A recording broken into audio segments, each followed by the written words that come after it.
Start है। अगर हम रोकेंगे यहाँ क्लिक कर देंगे, ठीक है।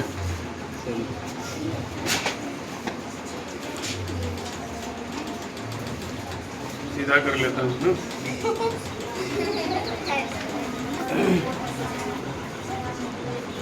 क्या बोले थे आप लोग? क्षेत्रफल बताना है। क्या बताना है? क्षेत्रफल। चलिए स्टार्ट करते हैं।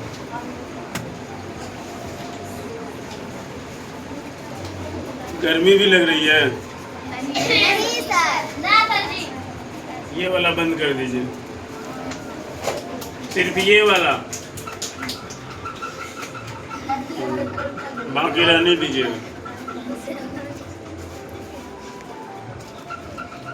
इधर हेरा गया चैप्टर हो रही।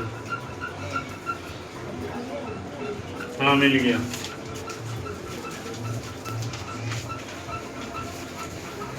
आप लोग का फरमाइश है क्षेत्रफल। क्या फरमाइश है? क्षेत्रफल। क्षेत्रफल है ना।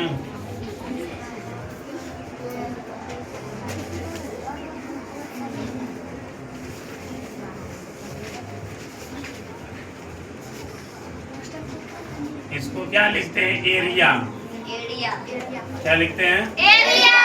क्षेत्रफल। देखिए समझते भी जाइएगा, ये नहीं कि खाली जो है कोई भी चीज का अगर हम क्षेत्रफल निकालते हैं, एरिया निकालते हैं, तो वो हमेशा पॉजिटिव में आता है। कौन चीज में आता है? पॉजिटिव में आता है, निगेटिव में नहीं आता है। हमेशा ध्यान रखिएगा, क्षेत्रफल हमेशा धनात्मक होता है। पॉजिटिव मतलब धनात्मक। क्षेत्रफल क्या होता है? धनात्मक। पॉजिटिव वही हुआ धनात्मक। ऋणात्मक में क्षेत्रफल नहीं होता है, कोई भी चीज का नहीं होता। तो सबसे पहले हम लोग जो क्षेत्रफल का डेफिनेशन लिखते हैं।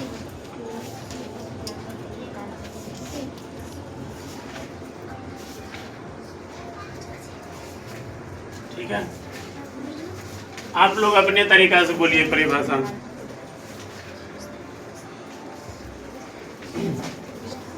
मान लीजिए कोई आकृति है,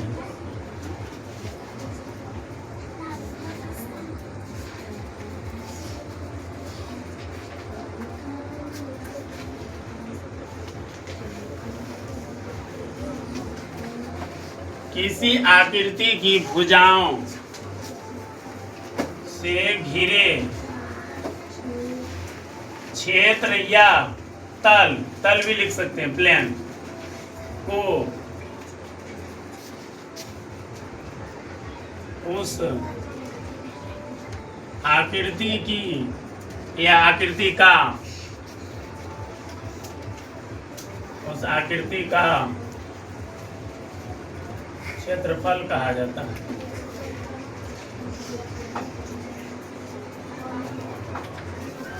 ये जो डेफिनेशन आप याद रखिएगा, इसमें जो है ना सब दिन आपको काम देगा। चाहे आप किसी भी क्लास में अध्ययन कर रहे हैं, उससे मतलब नहीं है, कोई भी क्लास है उससे दिक्कत नहीं है। तो आपको क्या बताए, क्षेत्रफल जो होता है किसी भी चीज का, वो हमेशा धनात्मक होता है। कैसा होता है? धनात्मक। धनात्मक होता है।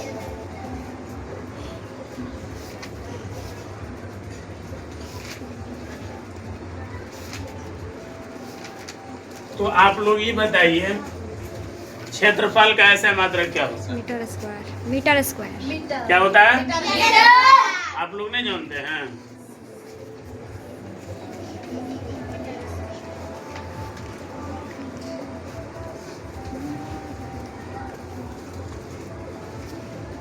इसको हम लिख देते हैं।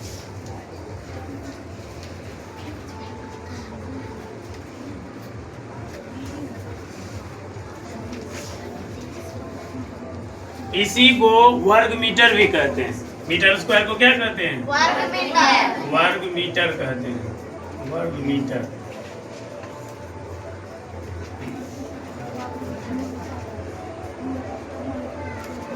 इतना तो बात आप जान लीजिए।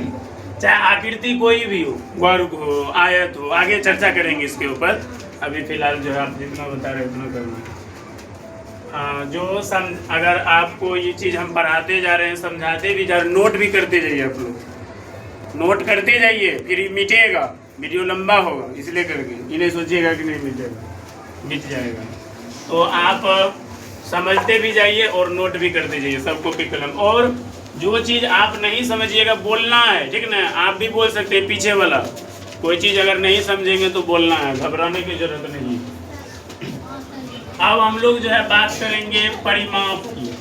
अगला जो टॉपिक होगा मेरा वो हो जाएगा परिमाप, ठीक है।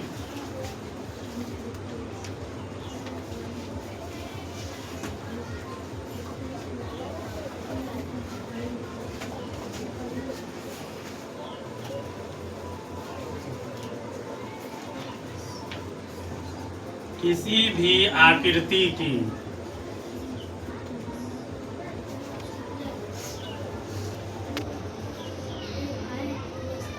लंबाई के योग को उस आकृति का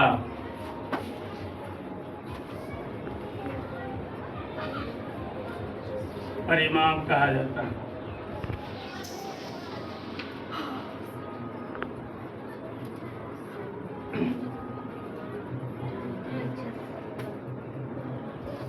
जैसे अगर आपको कहा जाए, जैसे में आपको कहा जाए त्रिभुज का परिमाप क्या होता है, कोई जानते हैं? त्रिभुज का परिमाप बोल सकते हैं? त्रिभुज का परिमाप क्या होता है?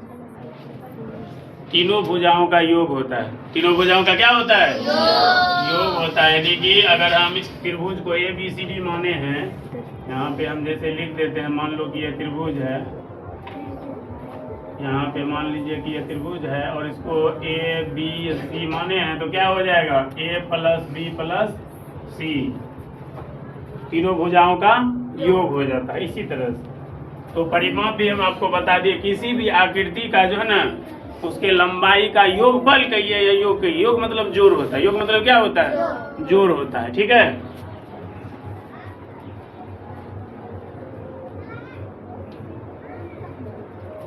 अब हम आगे बढ़ेंगे और लिखने जा रहे हैं आयतन।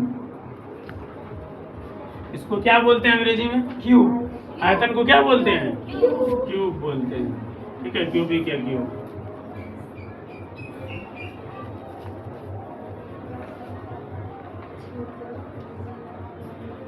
कोई भी वस्तु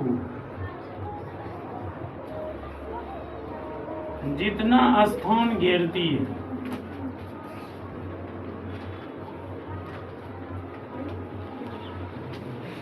उसे उस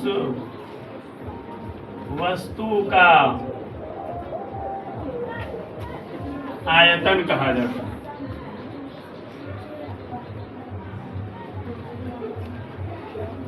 फोकस कीजिए, देखिए, समझते भी जन्म पहले बोले हैं। जैसे मान लीजिए अगर हम क्यूबिक आयतन की बात करते हैं, कोई भी वस्तु जितना स्थान वो घेर लेता है उसी को आयतन कहते हैं। उसी को क्या कहते हैं? जैसे मान लो कि तुम लोग देखा होगा, ए हीरो ध्यान दो इधर, तुम लोग देखा होगा कि दूध लाने के लिए सब कोई जाता है, ले जाता है जी दूध लाने के लिए। तो दूध लाने के लिए जाता होगा तो तुम लोग देखा होगा कमंडल या छोटका बाल्टी, छोटा वाला जिसमें दही पड़ता है, वो सुधा वाला जो होता है बाल्टी छोटका रंग का, तो उसमें जाता होगा। या पानी जो तुम लोग भर के लाता होगा, तुम देखना जहाँ तक रहता है बर्तन में पानी वहाँ तक दाग बन जाता है। नहीं समझा जी?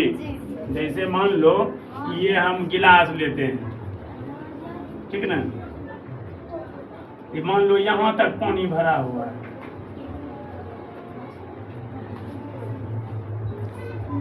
ठीक ना। कपे बना लीजिए चाय पीने वाला, पकड़िए आप उधर से, इसमें देखिए जहाँ तक चाय रहता है यहाँ तक, तो तुम देखना यहाँ तक क्या हो जाता है? दाग बन जाता है बर्तन में। दाग बनता है कि नहीं बनता है जी? यही उस वस्तु का क्या हो जाता है? आयतन हो जाता है। क्या हो जाता है? उसका आयतन हो जाता है। लिखने के साथ साथ समझिएगा, ठीक ना, वही उस वस्तु का आयतन हो जाता है।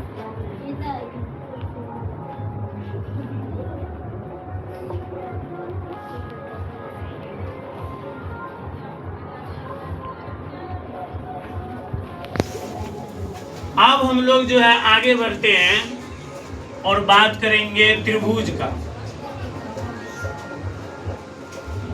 किसका बात करेंगे? त्रिभुज का, इसको क्या बोलते हैं? ट्रिंगल, TRIANGLE, ट्रिंगल, ठीक ना।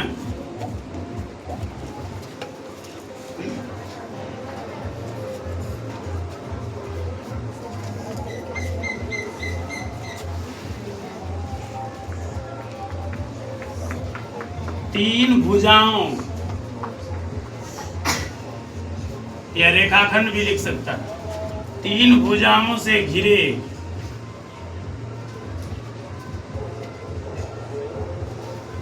क्षेत्र को, तीन भुजाओं से घिरे क्षेत्र को त्रिभुज कहा जाता है।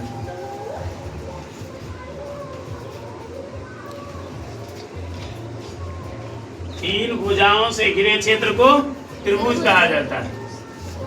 और आप लोग परिचित हैं त्रिभुज से, इसी को कहा जाता है त्रिभुज। कुछ भी नाम दे सकते हैं, PQR, क्या हो गया? ये त्रिभुज हो गया।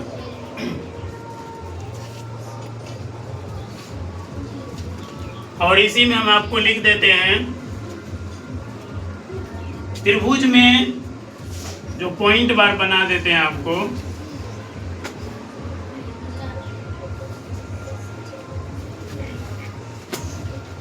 त्रिभुज में तीन भुजा होता है।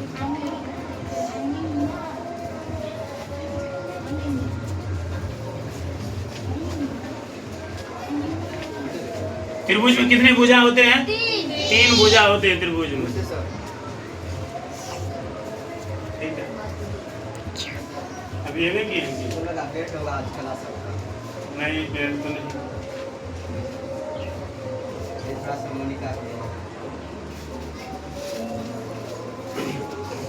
तुम लोग समझ गया? त्रिभुज में कितना? तीन भुजा हो गया। अब जो है तीन कोण भी होता है। त्रिभुज में कितने कोण होते हैं? हाँ, जरूर आएंगे। देखिए, त्रिभुज में जॉन जी तीन कोण होते हैं।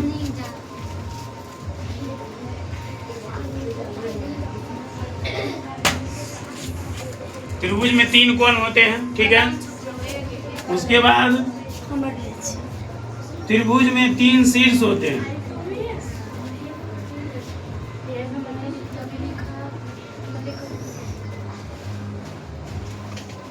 इस पर तुमको फोकस करना है, दिखाई दे रहा है बढ़िया से? हाँ, इस पे फोकस करना है। देख लो, त्रिभुज में तीन भुजा होते हैं। देखिए, ये आपका भुजा हो गया, ये भी आपका भुजा हो गया, ये भी भुजा हो गया। अगर कोण की बात करें तो ये कोण हो गया, ये कोण हो गया, ये कोण हो गया। शीर्ष की बात करें तो ये शीर्ष हो गया, ये शीर्ष हो गया, ये शीर्ष हो गया, ठीक ना। उसके बाद अगर हम लिखेंगे त्रिभुज का परिमाप, त्रिभुज का परिमाप होता है A + B + C, यानी कि तीनों भुजाओं का योग। यहाँ लिख सकते हैं आप, तीनों भुजाओं का योग, भुजाओं का योग। उसके बाद अगर हम क्षेत्रफल की बात करेंगे,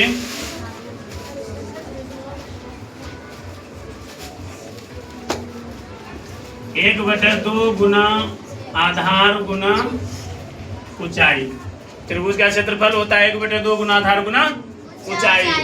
इतना चीज पहले आप नोट कीजिए, ये टोटल चीज को आप पहले नोट कीजिए, ठीक ना। आप लोग जो टोटल चीज को पहले जो आपको क्या करना है, नोट करना है। बढ़िया से बारीकी से नोट करिए इसको, ठीक ना। सबको जल्दी कीजिए।